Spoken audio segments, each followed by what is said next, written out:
Fala pessoal, tudo bem? Hoje a Hora da Grama está um pouco diferente, né? A gente vai estar cobrindo uma feira aqui, mostrando para vocês todas as novidades sobre gramas, tecnologias que estão sendo desenvolvidas, principalmente aqui no sul dos Estados Unidos, né? Nós estamos aqui na Flórida, então todos os materiais genéticos que estão muito bem adaptados aqui, a gente vai estar mostrando lá para vocês com exclusividade. Estamos a caminho aqui e esperamos que a gente possa de novo levar conteúdo que agregue valor para vocês. Hora da Grama, um pouco diferente para vocês aí. E aí, Patrick, o que dá pra gente esperar da feira hoje? Eu tô com grandes expectativas. Um dos principais eventos da Universidade da Flórida, né? Tem dois grandes eventos no ano. Um acontece no sul, na região próxima de Miami, no campus ali de Fort Lauderdale. E o outro acontece aqui na cidade de Citra, onde mostra as pesquisas e inovações dos últimos anos, né, no setor, já que a Universidade da Flórida é uma das principais universidades que pesquisam gramas aqui nos Estados Unidos. Uma curiosidade, um fato bem legal e interessante, é que justamente uma das cultivares que a Qualigrama tem, a Citra Blue, ela foi desenvolvida lá, onde a gente vai estar indo agora. Cidade de Citra. Ela tem esse nome justamente Citra Blue, por conta do nome da cidade, ela foi desenvolvida Citra, e Blue pela coloração verde azulada aí. Mas as expectativas são grandes. Temos aí algumas horas ainda da entrada do evento, mas vamos forte. Daqui a pouco estamos por lá para mostrar para vocês um pouco dessas tecnologias, dessas novidades que a gente veio aqui buscar. Bom demais. E o Vitor, o que o Vitor está fazendo? Fala, Vitor. E aí, pessoal, tudo tranquilo? Tô aqui, ó, junto com esses dois feras. É o caixa forte nosso.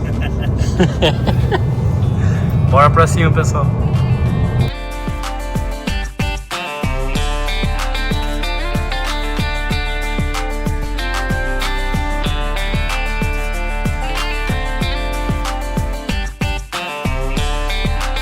Hora da Grama, como prometido, num lugar diferente. Hoje estamos aqui na cidade de Citra, na Universidade da Flórida, para mostrar para vocês um pouco sobre pesquisa e desenvolvimento em gramado e as suas aplicações. Eu tô aqui com meu irmão, Patricão, de várias guerras juntos, né, Patrick? E como? Nossa, quanto tempo já no Safe Garden, Unesp e por aí vai, né? Exatamente. Estamos aí juntos, né, em parceria com a Qualigrama já longa data. E aí, Patrick, será que vai ser boa essa rodada hoje, não? Olha, Carlão, aqui é sempre muito bom, né? Eu acho que na Universidade da Flórida são muitas inovações, tecnologias. Você chega aqui é algo incrível, né? Eu tive a oportunidade de vir aqui uma vez esse dia de campo que a gente está vindo hoje, há 4 anos atrás, né? E me impressionei muito, gostei bastante e hoje eu estou com as expectativas lá em cima. Então bora com a gente, pessoal, bora dar uma rodada e conhecer um pouco mais desse centro de pesquisa de excelência aqui na Flórida, da Universidade da Flórida. Vamos com a gente?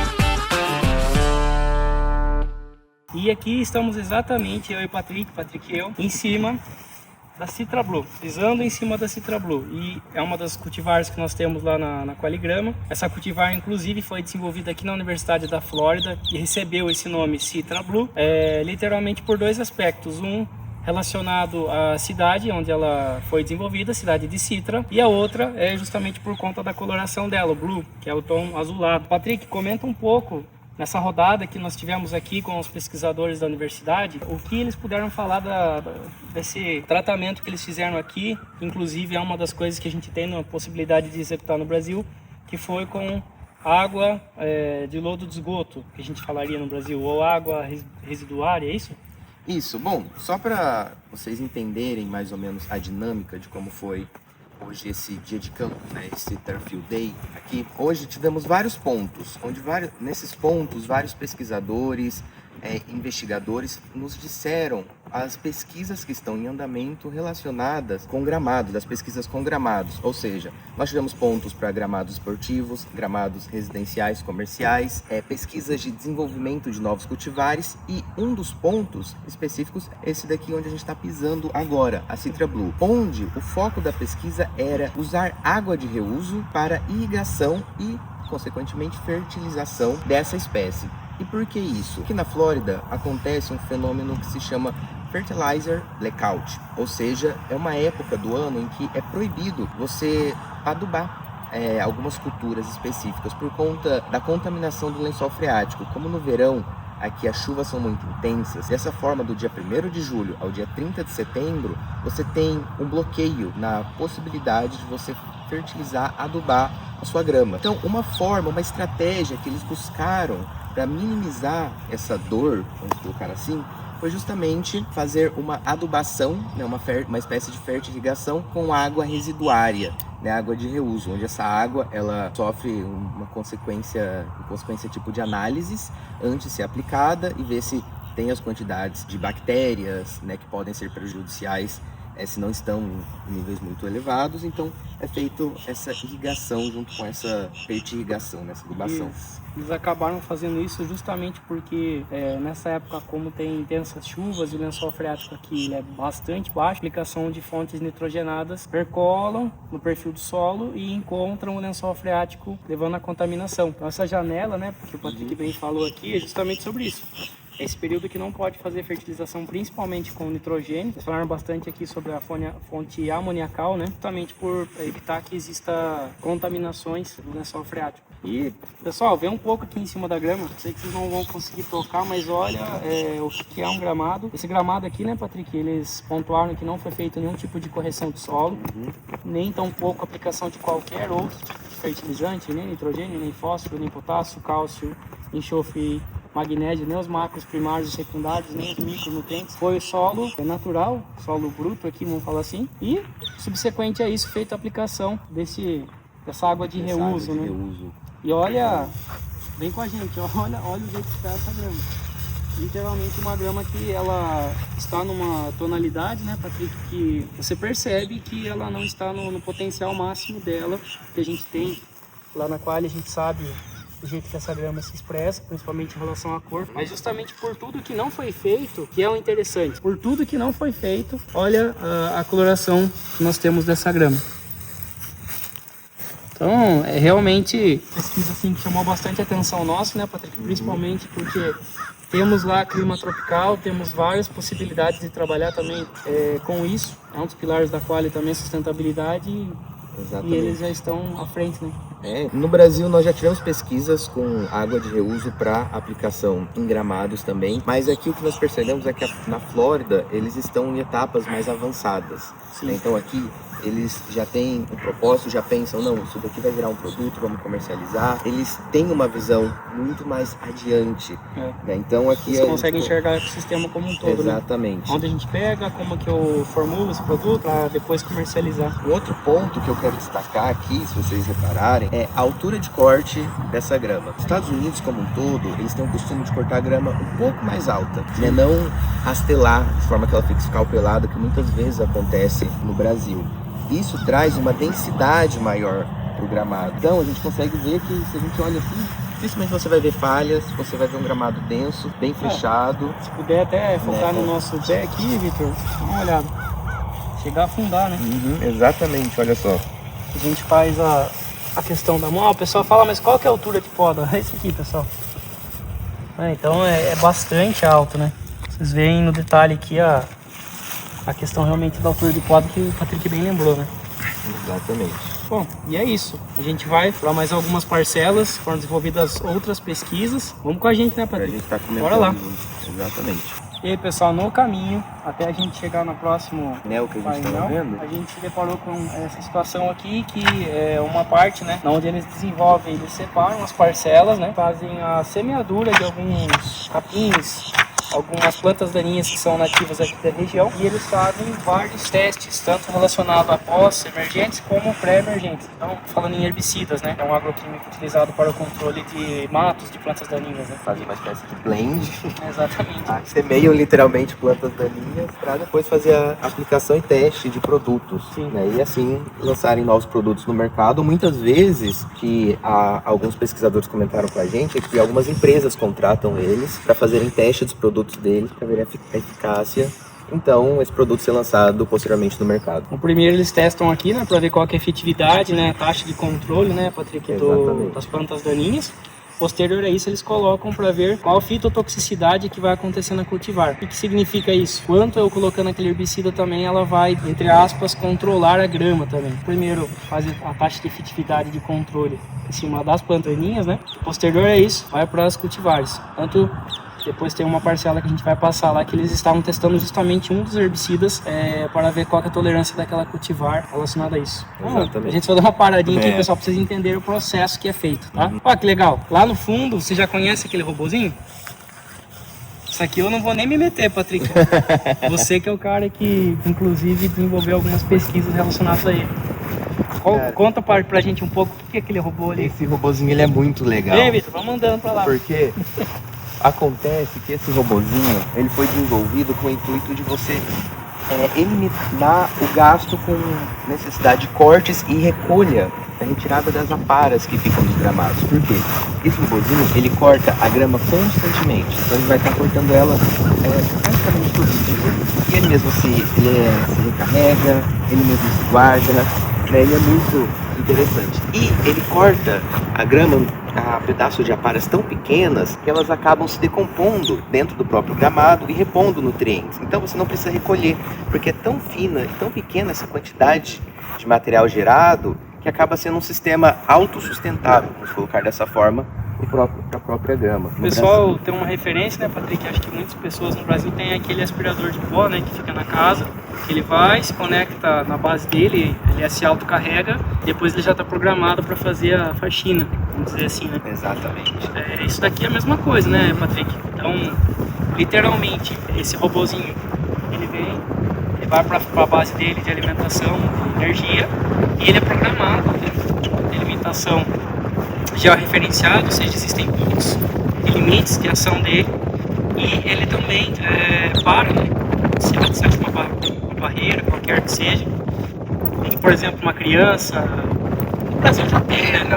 De repente tem algum pássaro apareceu ali, se ele topar com esse pássaro ele vai dar uma desviada, enfim. Mas é sobre isso que o Patrick falou que é o mais interessante. A gente fala tanto de frequência de poda, esse robozinho ele consegue muito bem fazer uma frequência de poda até às vezes diária, né, Patrick? Que as pontas da grama são tão pequenas tiradas, né, os clips, pontinhas das gramas, que acaba se degradando muito rápido e já a própria folha que está com o nutriente já cai na base da grama ali, já entra em decomposição e aquilo ali já libera já os nutrientes minerais ali para... No Brasil a gente já tem esse robozinho atuando, existem também algumas pesquisas que estão sendo desenvolvidas no Brasil.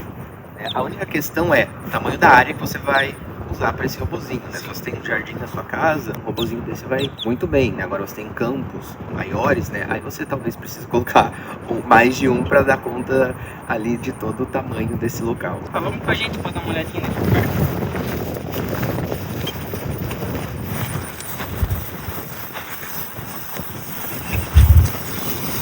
Pessoal, vocês podem ver, né, que realmente a frequência de poda é muito adequada, você não consegue identificar nenhum ponto de escalpo. Então, o que é escalpo? É aquela roçada abaixo, né, onde você acaba podendo ter um pato e você ponto de crescimento do ápice foliar ali na planta. Então, você tem que estar muito bem podado, inclusive em vários sentidos, que é o bacana. Então você consegue dimensionar para ele fazer uma poda no sentido longitudinal e um outro perpendicular a ele. Então existem vários pontos de poda onde você acaba mantendo uma qualidade no gramado espetacular. Só que bonitinho. Eu lembro o carro do Batman, né? Tá aqui, ó, tá se recarregando aí. Altmoer. É o mesmo que a gente tem no Brasil, Patrick? Então, esse daí é o da Husqvarna? É. Sim, aqui existem vários tipos de modelos, né, dentro da Husqvarna. Tem alguns maiores, outros menores. Sim. Será que esse painel aqui? Acho que é só uma proteção, é, isso mesmo. Bom, pessoal, mais uma curiosidade que a gente tem algumas facilidades de tecnologia aqui nos Estados Unidos que são muito acessíveis, né? Essa daqui é uma delas. O que eu queria que vocês vissem, né, é o tamanho dessa área experimental aqui dessa fazenda da Universidade da Flórida. Se você puder, por favor, fazer um 360 para o pessoal ver o tamanho. E aí tem mais para lá, ela aumenta ainda o tamanho, né? Mas a gente parar para pensar, né, como a pesquisa no Brasil, ela ainda cada vez está se caminhando, né? E se você comparar aqui com os Estados Unidos, com uma das principais universidades de pesquisa dos Estados Unidos, né? Nossa, é uma fazenda experimental enorme. Sim. Aqui, né? Você pega outras universidades, como a Universidade da Geórgia, a Universidade de Tennessee, a Texas A&M University, Sim. todas essas, né? Cada uma tem sua própria fazenda de pesquisa, tem seu próprio centro, né? E cada uma foca em algo específico, né? Umas focam mais em desenvolvimento de tecnologias, outras foca na questão de novos cultivares, né? Enfim, quão grande é a área de pesquisa em gramados aqui nos Estados Unidos. Sim. Bom, vamos para a próxima parcela. E aí, Patrick, a gente chega aqui, né, no número 8 e 3, né? Para o pessoal entender, foi separado em dois grupos, né? O grupo vermelho, ou o laranja, né, de estudo, e os grupos azuis, né, de estudo. Então, cada um seguiu com um itinerário diferente, justamente pela quantidade de pessoas, para dar tempo da gente palestrar. E num turno você tem um pouco mais de contato justamente com a parte de landscape, que é de gramados residenciais, né? E o outro, que foi o azul, você tem um contato maior com gramados esportivos. Então, aqui, como a gente viu lá na parcela 7, né, no campo amostral 7, lá existia a semeadura, né, Patrick, das plantas daninhas nativas e um controle, vamos dizer assim, sobre ela, que é analisado para posterior vir para cá. Aqui nós temos duas moléculas, né, Patrick, que foi feito o teste em cima de uma bermuda. Eles não falaram qual é, pode ser que seja uma Celebration, uma 419 ou qualquer outra que eles desejassem testar. Mas foi justamente para ver qual que é a tolerância desse herbicida na mistura desses dois produtos. Então, né, Patrick, aqui a gente tem duas moléculas que foram testadas, né? Que moléculas são essas? Foi o topramezone e o metrabuzin. Dois herbicidas que foram testados para controle de plantas daninhas, aqui no caso, né, uma bermuda, para saber ver tanto o efeito de controle dessas plantas daninhas quanto a fitotoxicidade que ocasionaria no gramado. Como a gente comentou agora há pouco, né, um teste de produto, visando o lançamento dele posteriormente no mercado, né, dentro da parte principalmente esportiva, né, já que é voltado para uma grama bermudas. Se puder ver um pouco mais, Victor, como eles fazem a separação aqui, então eles não fazem a separação química que a gente fala, né, com o glifosato das parcelas. Então a gente tem um pequeno quadrado aqui, né, no caso é mais para retângulo que para quadrado, e a identificação, né, do que foi a aplicação, com quantos dias, né, que foi realizado. Eles fizeram a aplicação com intervalo e fizeram a pulverização nessa parcela. Então a gente tem uma testemunha e os tratamentos que seguem. Então eles fazem esses pontos pintados no chão, né? Depois eles fazem a aplicação do herbicida e vê como que é o estado da grama. Aparentemente a gente teve apenas 2 tratamentos aqui que teve uma pequena fito. Então, mas nitidamente a gente tem, como por exemplo verificado, vocês podem ver essa parcela que está delimitada ali, um controle muito efetivo de plantas daninhas. Então é sobre isso, a pesquisa ela vai buscando resultados. Depois disso eles podem pegar essa aplicação, por exemplo, que foi o tratamento S4 e colocarem mais repetições para ver, né, Patrick, se realmente se perpetua o resultado que foi alcançado aqui. Exatamente. É sobre isso, pessoal. É sobre pesquisa, é sobre desenvolvimento. E não tem outro jeito da gente ter qualidade se a gente não acreditar nisso, né, Patrick? Não tem como a gente entender os benefícios de cada cultivar e o posicionamento adequado de cada espécie, como ela se posiciona tanto no nível de manejo de fertilidade, de poda, de herbicida, né? A questão também que a gente ouviu bastante aqui não só de plantas daninhas, mas de pragas e doenças. Uma parcela também que eles estão estudando o uso de cultivares mais tolerantes à risoctônia. Então aqui tem de tudo, né, Patrick? Eles estão fazendo várias pesquisas ao mesmo tempo e cada professor que é focado em uma área específica, então tem professor para doenças, tem professor para desenvolvimento de novos cultivares, tem professor para manejo de irrigação, enfim, aqui por ser uma universidade que tem uma tradição em pesquisas com gramados, existem professores para cada área específica dentro da área de gramados, né? Acaba sendo impressionante essa dinâmica que eles têm aqui dentro da universidade. Sim. Aí, sem querer puxar a sardinha, pessoal, mas olha a diferença da Citra Blue perto das outras. Realmente é uma cultivar espetacular, né? Exatamente. Bom, e a gente vai agora para uma cultivar que a gente não tem no Brasil. Ela se chama Pensacola. Isso, é uma espécie de Paspalum notatum.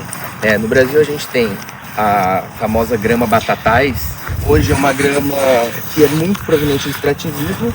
Então, desde 2010 a Embrapa ela começou um programa de seleção de novas espécies de cultivares e acabou surgindo algumas Paspalum notatum, variedade notatum, dentro desse programa da Embrapa, que hoje a Qualigrama inclusive tem a Aruaí disponível, que é uma batatais, vamos colocar assim, cultivada.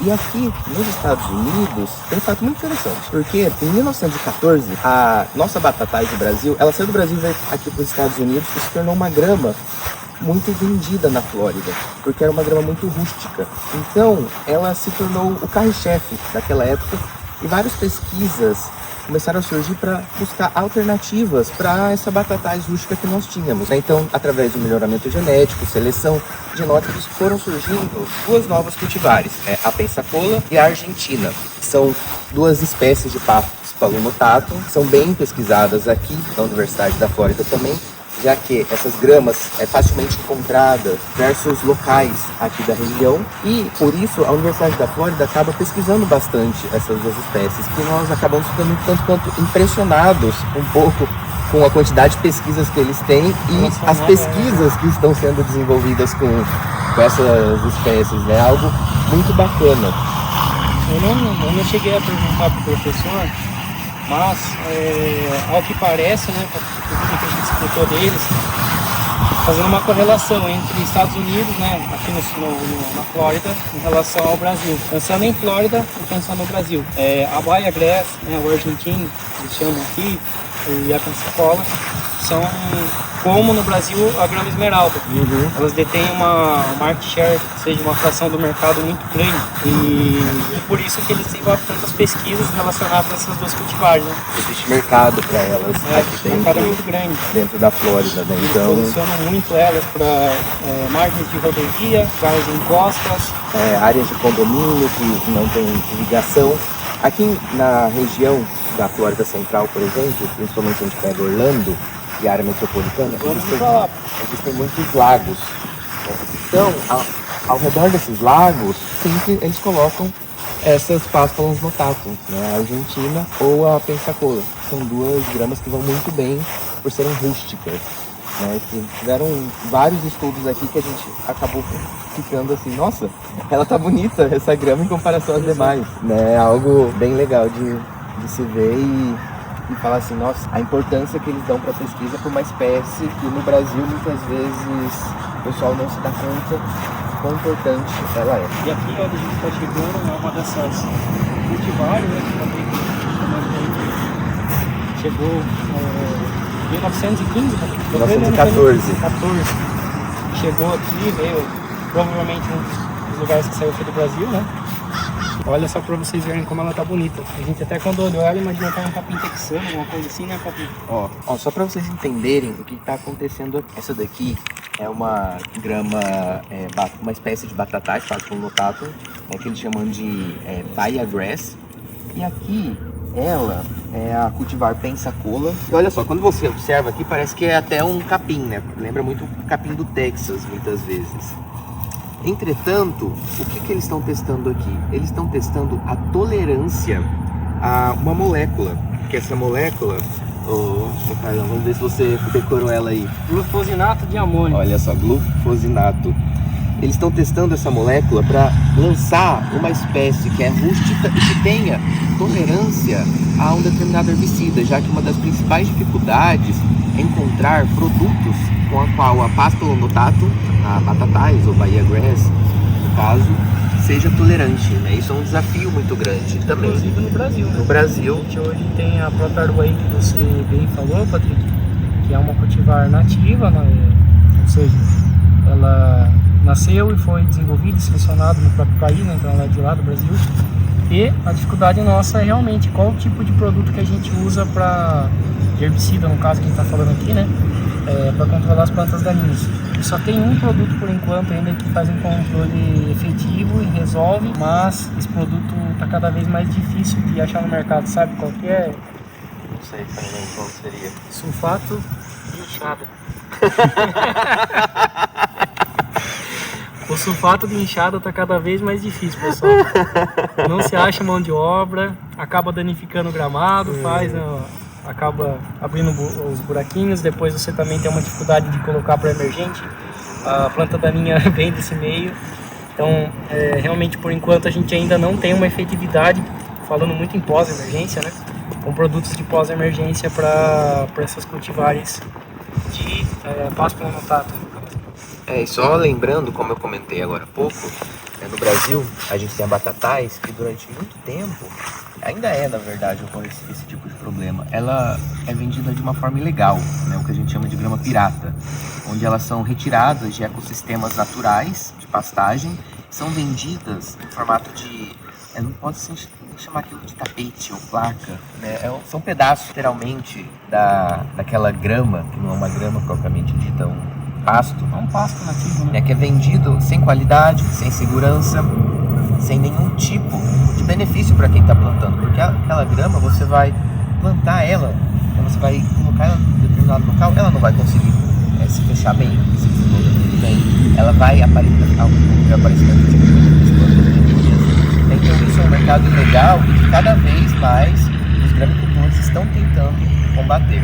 Então a gente vê, enquanto no Brasil a gente vê um comércio ilegal de Paspalum notatum, a batatais sendo vendida, aqui nos Estados Unidos a gente vê pesquisas sendo desenvolvidas com essa espécie de grama.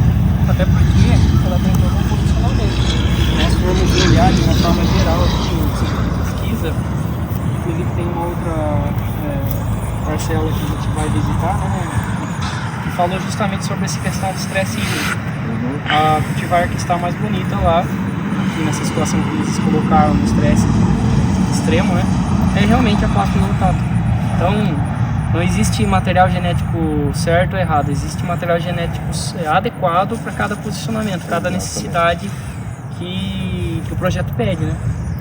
Mas olha isso, gente. Até é legal, Vitor, mostrar, né, as parcelas, né, onde tem essas flags, essas bandeirinhas laranjas, né?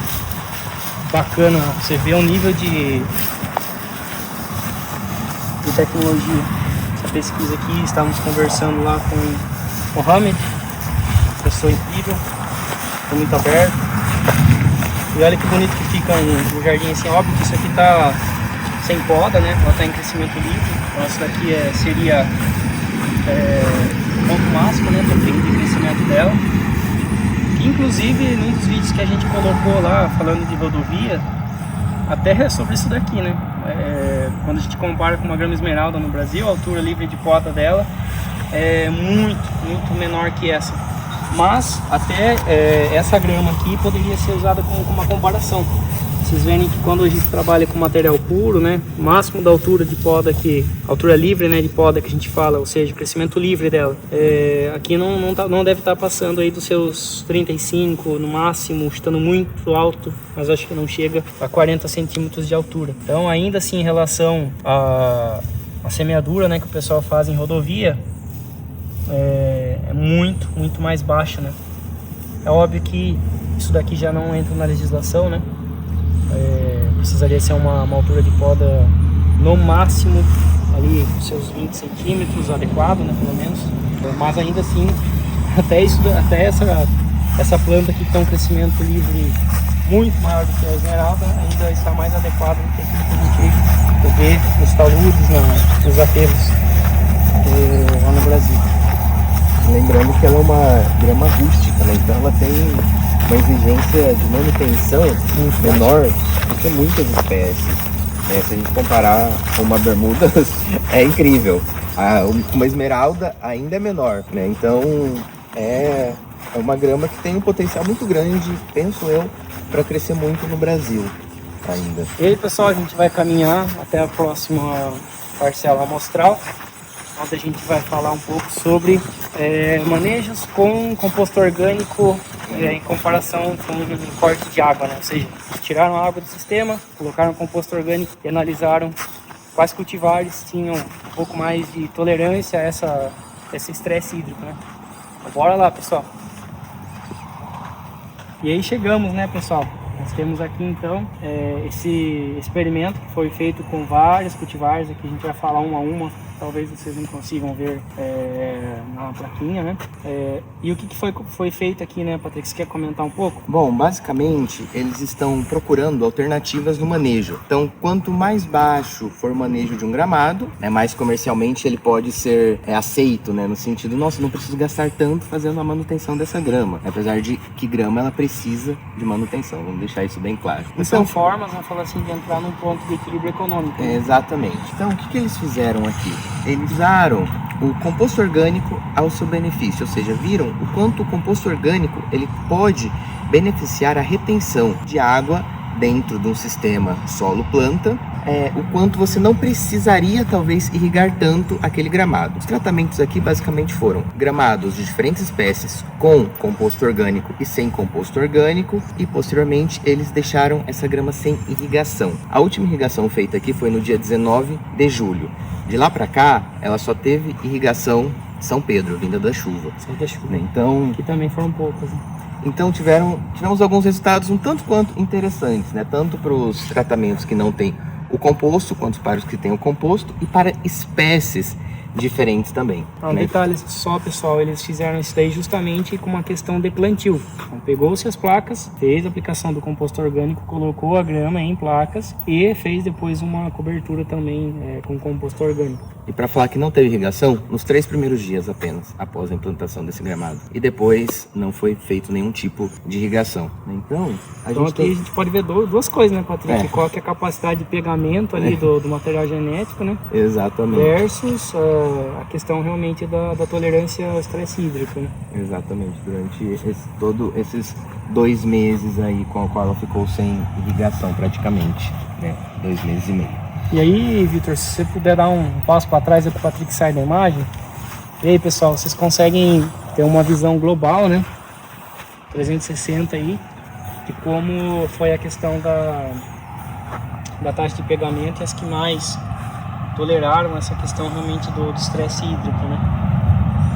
Isso aqui ficou muito significativo, né, Patrick? Exatamente. Para ver muito claramente como se comportaram os cultivares, né? Exatamente. E por que a gente comentou lá, né, Patrick, que a gente realmente tem uma questão assim de posicionamento de produto? A gente tem aqui do lado, ó, a Argentina, que eles falam aqui que é uma baia grass, uma pasta monotato, exatamente, que ela teve um pegamento bem aceitável, também ela se manteve muito bem. Do lado, uma outra grama também que foi muito bem é a Citra Blue. Então, elas estão lado a lado aqui, com uma situação aqui boa e bem didática. É a forma com que elas resistiram, então olha só, chama muita atenção, né? Só vou falar para ainda dar uma comparação ainda, isso daqui é uma outra Santo Agostinho, a palmateia, que eles... Ou a palmito, né? Palmito, isso, a palmito que eles têm aqui, né? Olha também a diferença, como ela não conseguiu praticamente sobreviver dentro dessas condições. Acaba sendo impressionante. Aqui também nós temos uma outra, né? Como se fosse a grama amendoim nossa lá do Brasil, mas aqui é a grama amendoim dos Estados Unidos. E olha, né, a diferença que a gente tem realmente dos materiais genéticos, né? Exatamente. E ao passo que a gente vai avançando. Então aqui nós temos algumas ozes. E algumas ozes que são típicas daqui, né? A Icon, Farrell, Mineral, Silver. Exatamente, algumas ainda também estão em pesquisas, né? Não tem o nome comercial, Ainda são são codificadas, né? são penas codificadas, exatamente. Aí aqui a gente chega também nas bermudas, né, que a gente vê que algumas bermudas praticamente não sobreviveram também. Vocês podem até ver aqui pela forma com que a placa ficou, né? Elas até chegaram a ter um breve enraizamento, óbvio, gente, eu não vou poder tirar essa placa de grama porque é uma pesquisa, né? Mas elas até começaram a enraizar, mas realmente com a condição hídrica, né, que ela foi exposta, ela veio a sofrer muito. E uma outra coisa que a gente pode extrapolar aqui, que ficou bastante nítido, é realmente a diferença de você trabalhar com composto orgânico. A gente fala bastante disso nas nossas lives lá e nos posicionamentos com os nossos clientes, parceiros. Inclusive Emerson Rogério Salviani fala bastante sobre isso. E aqui ficou nítido, gente. Então, lugares onde você colocou, você aportou composto orgânico, você realmente teve um resultado muito melhor em relação a onde você não fez o uso do composto orgânico. Então,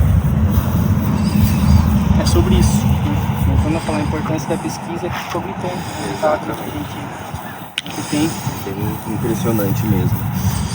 E aqui do lado, né, Patrick? O que a gente tem aqui do lado? Olha só, vocês já imaginaram você construir um campo de golfe só para fazer pesquisa?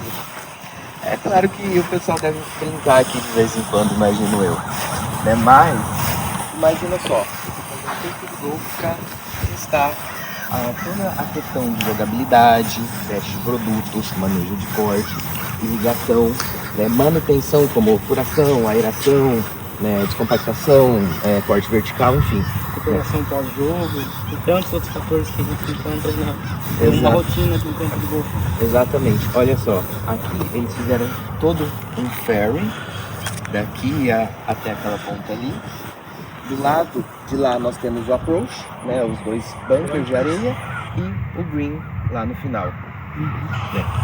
E aqui, pessoal, só para vocês verem, né? Existem coisas sim que no Brasil a gente está muito mais avançado. Aqui fizeram um teste com alto equilíbrio brasiliense, que é uma coisa que para nós a gente come com farinha no Brasil. A gente já vem usando isso há muito tempo, principalmente na soja de cultura, em gramados, pelo menos que eu já venho usando já há mais de 6 anos. Exatamente. Então, o que eles fizeram? Eles testaram azospirillum associado com doses de nitrogênio para a questão da recuperação do pós-jogo, né? Então, assim, a questão da tolerância ao tráfego dentro de um campo esportivo. Então, eles observaram que o azospirillum ele conseguiu incrementar e aumentar e muito a recuperação desse gramado após um tráfego intenso, né? Após um pisoteio. Se vocês repararem aqui, ó, esse daqui é uma máquina que no Brasil a gente tem para furação, mas essa daqui é adaptada, ela simula como se fosse um pisoteio intenso dentro desse gramado, né? Como se ele estivesse sendo desgastado, né? Devido a intenso tráfego de pessoas. Então eles submeteram essa grama a um pisoteio intenso e depois testaram o azospirillum combinado com doses de nitrogênio e viram que a recuperação dessa grama, né, esse estresse dela foi mais rápido nos tratamentos onde continham-se então essa bactéria, né, essa bactéria fixadora de nitrogênio atmosférico, exatamente. É bem interessante, um experimento relativamente simples, sim, prático, com uma cepa brasileira, Azospirillum brasiliense, e estão aqui testando nos Estados Unidos. Olha só o potencial que tem esse estimulante aí. A gente está falando de um micro-organismo. Na Qualigrama nós usamos 12 micro-organismos comerciais, mas os micro-organismos benéficos que a gente fala, além de outras cepas, de outros micro-organismos, de outros fungos, que aqui a gente não está nem falando de fungos, os benefícios que eles trazem para o gramado. Então, nesse quesito a gente pode falar que pelo menos uma coisa a gente ganhou deles, Patrick. A agricultura tropical brasileira, principalmente quando a gente pensa em coisas que a gente traz aí da sujicultura, cana-de-açúcar, né? Setor sucroalcooleiro, realmente a gente está muito à frente. Isso daí a gente tem que tirar o chapéu para a pesquisa brasileira, porque micro-organismos no Brasil hoje é realidade e quem não faz está perdendo tempo, está tendo desvantagem competitiva. Exatamente. Isso não só para produção de grama, tá, gente? Isso daí também muito, mas muito utilizado para manutenção de jardins. Uma palestra que eu estava ministrando semana passada de Cabreúva, a gente falava sobre isso. Uma das pessoas perguntou: e aí, eu uso ou não uso micro-organismos? Eu falei: usa, e usa bastante. E a gente tem os picos de reinoculação ou co-inoculação no solo, justamente porque eles entram em equilíbrio, né? Conversei bastante com essa paisagista sobre isso. Então, gente, é isso. Aqui nos Estados Unidos eles estão desenvolvendo pesquisas dessa forma, e no Brasil a gente já está muito avançado, com bastante benefício, tanto em redução de fertilizantes, quanto em prolongamento do sistema radicular, para a gente reduzir a questão do estresse hídrico, quanto em controles de pragas, né? Existem alguns micro-organismos que estão em desenvolvimento para controle de plantas daninhas. Então, para pragas, a gente tem diversos bacilos para controle de nematóide, lagarto, percevejos, e por aí vai. Então, também o próprio tricoderma, que tem um certo controle contra doenças também, né? Principalmente risoptônia no gramado. Então Fusariose. Exatamente, é impressionante. Aqui, pessoal, para vocês verem, né, como eles fazem a multiplicação dos materiais, né? Então, isso daqui é um processo de seleção, onde eles colocam plugs, né? Eles colocam uma distância aproximadamente aqui de um plug para o outro de 50 centímetros, porque é um processo de identificação de contaminação. Então aqui eles querem ver realmente se esse campo está com pureza genética. O que é pureza genética, Patrick? A pureza genética é um material onde ele não vai ser contaminado por uma outra espécie, né? Que por mais às vezes que possa até parecer a mesma espécie, ela é uma espécie diferente. Então quando você tem um material puro, ele só vai ser exatamente aquela mesma planta, daquela mesma espécie, desenvolvendo em um local. Então de repente, eles estão multiplicando esse gramado aqui. Vem a contaminação de uma outra espécie um pouco parecida com essa, e você acaba levando esse material, ele se multiplica junto. Muitas vezes. Você não sabe o que você de fato tem. Você não sabe o que você de fato tem. Só um detalhe, olha só essa planta aqui que eles estão multiplicando. Qual que é? A Paspalum notatum. É outra cultivar dela. Outra cultivar de Paspalum notatum que eles estão pesquisando aqui. Inclusive na conversa lá com o Mohamed, ele comentou sobre isso, né? Que eles estão buscando materiais genéticos, mas nessa linha aí das Paspalum notatum, para eles fazerem um melhoramento genético, se ele fazer uma seleção, acompanhar esse desenvolvimento para colocar um material novo no mercado. Esse e outros plantas, né? Aqui tem uma imensidão de cultivares que eles testam. E olha só, eu quero chamar também a atenção. Vocês estão vendo muitas dessas gramas aqui, muitos desses daqui são diferentes espécies de Axonopus da São Carlos que a gente tem. Eu vim aqui em 2021, né, 4 anos atrás, eles não estavam fazendo pesquisas com Axonopus.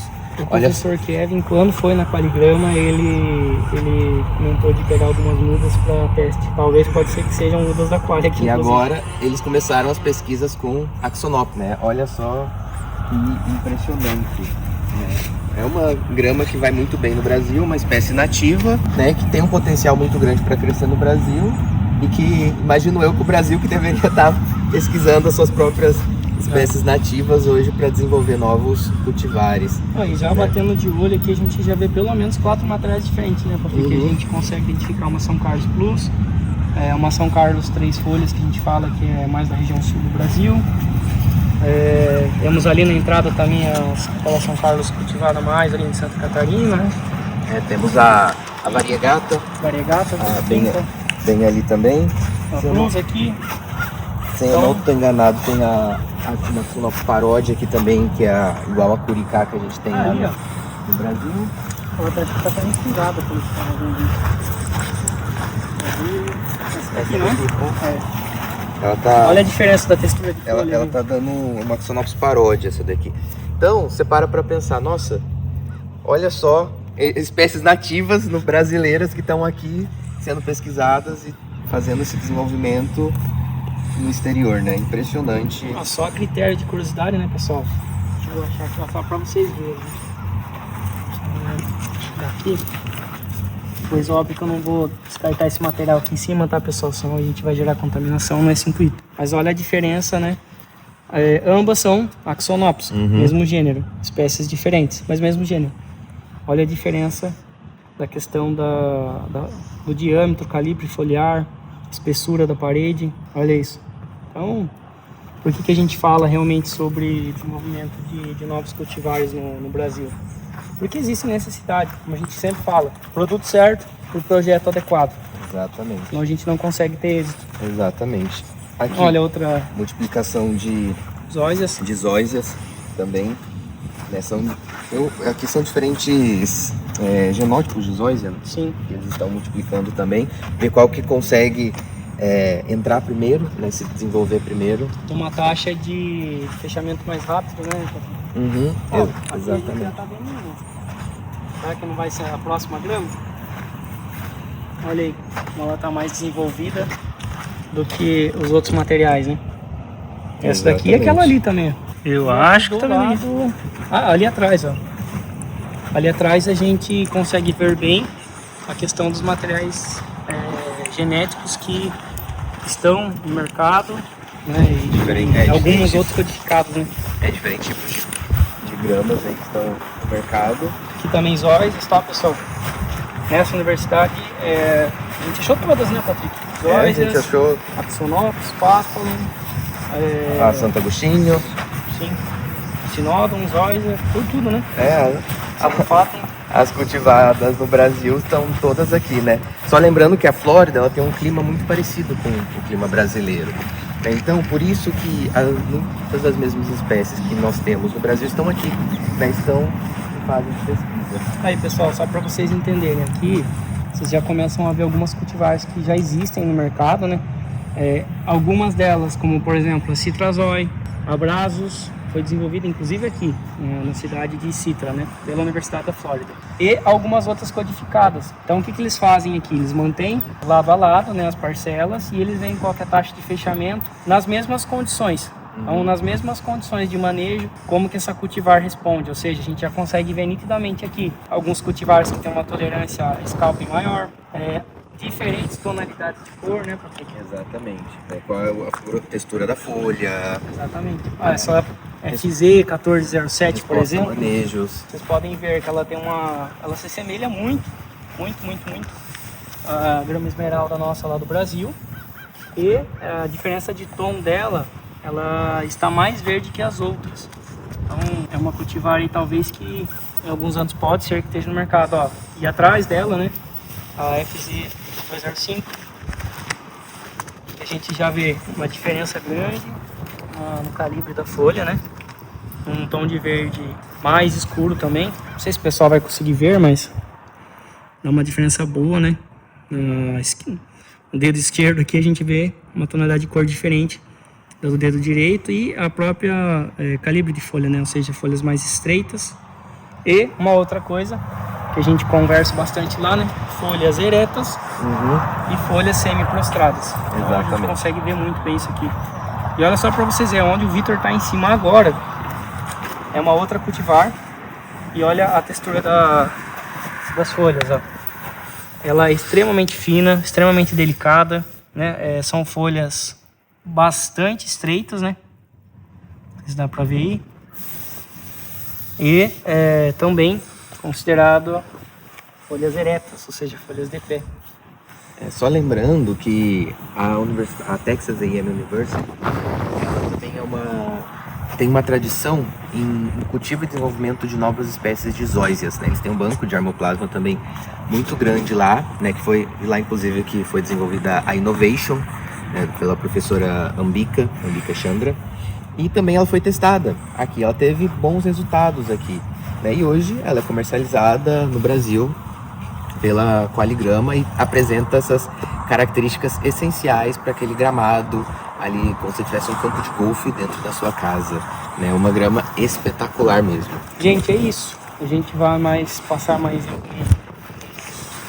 umas parcelas a mostrar. Esse daqui é bem bacana, viu, pessoal? Isso aqui até pra gente que às vezes não vivenciou nas explicações aí dos professores a respeito dos manejos, é possível visualmente entender a diferença morfológica que expressa no fenotipo da planta, né? Ou seja, diferenças do gene dela que expressam na característica visual. Ou seja, se vai vir aqui, você vai ver diferenças visuais nítidas entre as gramas, todas elas, mas nesse caso a gente estava falando de zóias, né? Olha aquilo que a gente tá outro experimento, né? Ó, é uma teste para campos esportivos. Exato. Né? Aqui eles fazem testes também fazendo diferentes tipos de simulações, né? Que eles têm bermudas, né? Tanto aqui quanto naquela área ao lado, né? São realizados diferentes tipos de experimentos para campos esportivos. Aqui, Patrick, eles passaram brevemente, mas pelo que deu a entender, os testes que eles estavam fazendo era justamente sobre isso aqui, ó. Nós temos aqui então os pontos em azul, né, que marca a parcela, ou seja, cada parcela tem um tratamento, eles não abriram o que é aqui, mas o que eles queriam avaliar? No processo de furação com pino oco, quais materiais associados à areia propiciam um rápido fechamento, ou seja, qual teor, por exemplo, de NPK, de ácidos úmicos e fúvicos, de matéria orgânica de uma forma geral, enraizadores, probióticos, prebióticos que ajudam a ter esse fechamento da trama mais rápido. Então, cada ponto azul, né, desse quadrado aqui, É uma parcela. é uma parcela. Então, ó, gente, isso aqui é uma parcela, assim vem aqui para trás, vou desviar aqui. Aqui é outra parcela e assim a gente tem a distribuição amostral aqui, né? Exatamente. Então, até nisso, pessoal, eles vêm aqui e fazem um teste com tudo, gente. Cada pedacinho parece que eles estão usando para não, tem esse pedacinho aqui, vamos fazer um experimento. Tem esse pedacinho aqui, vamos fazer outro experimento, né? Pois é. Isso que a gente está nessa área de testes, né? Se a gente sai os aforas aqui da universidade, Muito mais. nossa, tem muito. Aquele canto lá, se o Vitor puder mostrar, nós temos aí a questão das estufas, né? As casas de vegetação. Tudo que é desenvolvido nos vasos antes de vir aqui para grandes áreas, que já são consideradas áreas de testes finais, já mais a nível comercial, já, né? Seriam testes controlados, né? Em condições controladas, onde você consegue controlar a temperatura, evitar que ela esteja exposta ao sol pleno, né? Então são testes um pouco mais controlados, né? Geralmente em vasos, e depois vem para campo, né? Também é uma dinâmica que eles fazem, né? Diferentes etapas do mesmo tipo de experimento, né? Então vamos testar ali primeiro em condições controladas, em vaso, depois vamos ver como que a planta se comporta efetivamente no campo, né? Nas condições aqui, claro, da Flórida, né? Lembrando que a gente está na cidade de Citra, que fica mais ou menos na Flórida Central. Eu não sei eu sei, Patrick, mas dá uma vontade de tirar esse tênis aqui e sair correndo, né? Pisar na grama, deitar, né? Porque Nossa. realmente isso aqui é um espetáculo, gente. Olha outro robozinho lá, Patrick. Olha só, outro carrinho do Batman ali. E é isso, pessoal, será que é difícil fazer manutenção aqui ou não? O pessoal tem máquina para tudo, gente.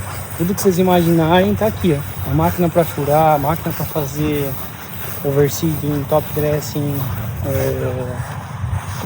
fertilização, tudo com máquina.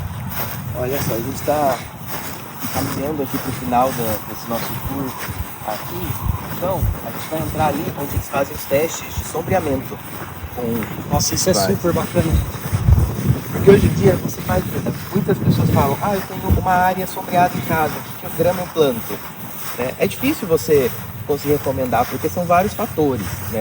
Muitas vezes as pessoas recomendam, planta São Carlos, que ela tem uma tolerância maior ao sombreamento, porque ela tem uma folha um pouco mais larga, tem um melhor aproveitamento de luz, né? Entretanto, as pesquisas com o desenvolvimento de novas variedades saem também da universidade. Exatamente. A própria Celebration, ela foi substituindo muitas vezes a Tifoi, porque ela tem uma tolerância maior ao sombreamento do que a Tifoi em campos esportivos de alta performance. Só para dar uma explicação rápida para o pessoal onde nós estamos aqui. Então, imagine que isso daqui é como se fosse uma casa de vegetação, um canteiro de estufa, vamos pensar assim, de horta, mas que o pessoal vai captar, né?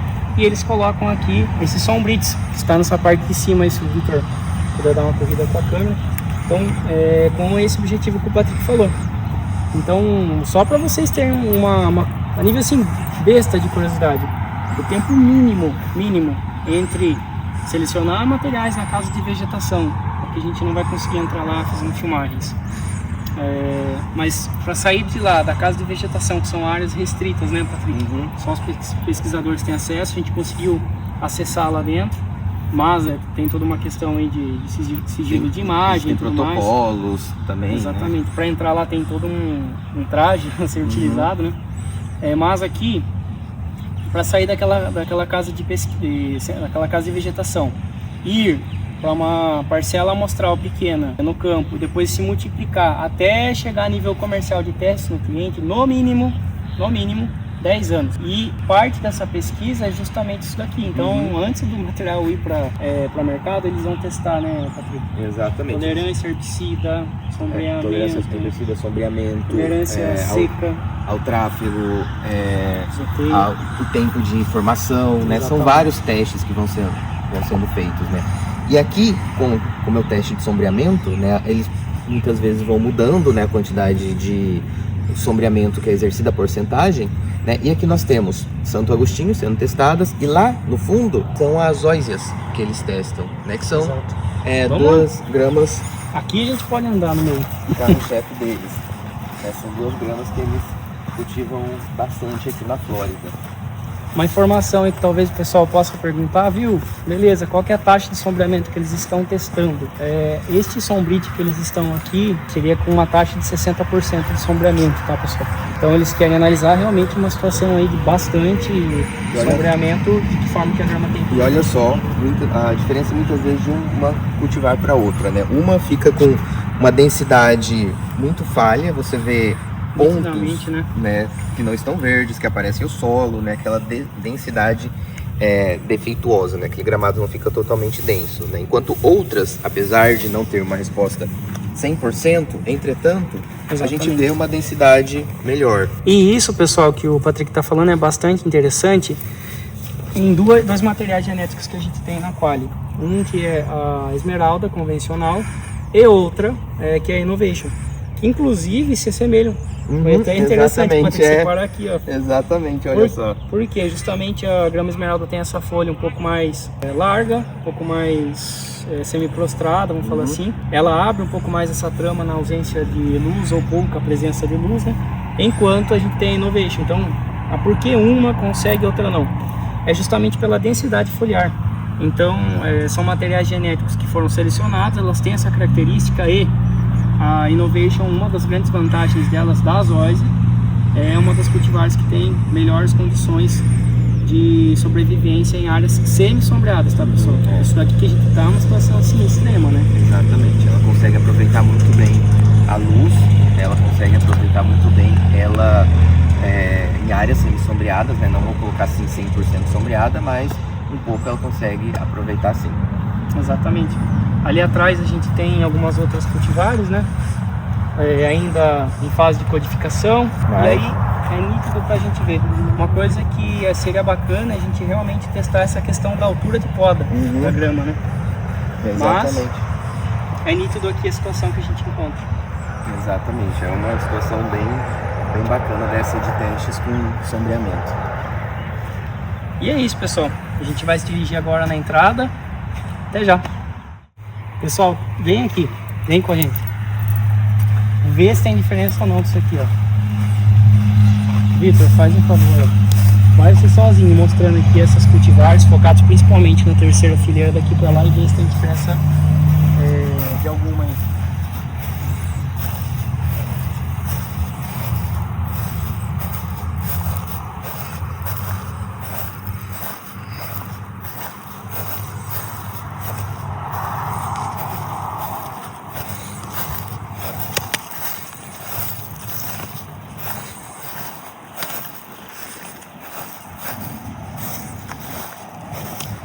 Aí, Vitor, você chegando no final, se puder retornar aqui no início, e eu já vou perguntar pro pessoal, tem alguma cultivar que vocês perceberam uma diferença gritante na tonalidade do verde? Tem um verde azulado, será que é essa dali? Citra Blue, gente. É por isso que nós levamos ela pro Brasil. Olha a diferença dela em relação a algumas gramas. Essas gramas aqui são todas de mercado, já são todas Santo Agostinhos. Exatamente. Essas daqui são, boa parte, já são comercializadas. Exatamente. Algumas ainda tem marca Shade, Cobalt. Mas olha só a diferença. Flora verde. Como ela é bonita, a coloração dela, como ela tem uma densidade incrível. Realmente, ainda mais para uma Santo Agostinho, que normalmente ela tem a trama um pouco mais aberta, né? Ela é muito densa e o tom de verde azulado dela é absurdo. Né? É incrível. Tanto que a gente tava passando reto, né, Patrick? Aí a gente falou, ah, não tem como não mostrar não isso tem pro como não pessoal. mostrar, exatamente. Não tem como não mostrar essas parcelas. E é isso. Aí, pessoal, como é bonito a gente ver a parte de arborização.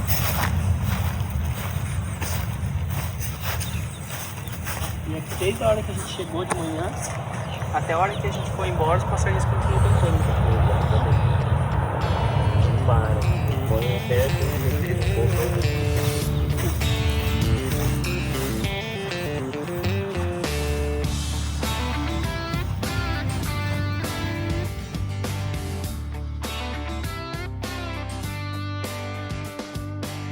Bom, pessoal, é isso. Chegamos a mais um final da Hora da Grama, né, Patrick? Exatamente. Espero que tenham gostado desse novo modelo aí que a gente quis aproveitar, né? Duas situações, uma feira única, um dia de campo, na verdade, visita técnica universidade única. Algo diferente aí. E a gente já tá de banho tomado, já tá de noite aqui, então agora só nos resta jantar um pouquinho e descansar, né, Patrick? Exatamente. O dia foi intenso. Hoje o dia foi intenso, espero que vocês tenham gostado, aproveitado muito aí, que é conhecimento pra frente, né? É isso, obrigado, Patrick. Imagina que é pela isso, parceria de estamos juntos sempre.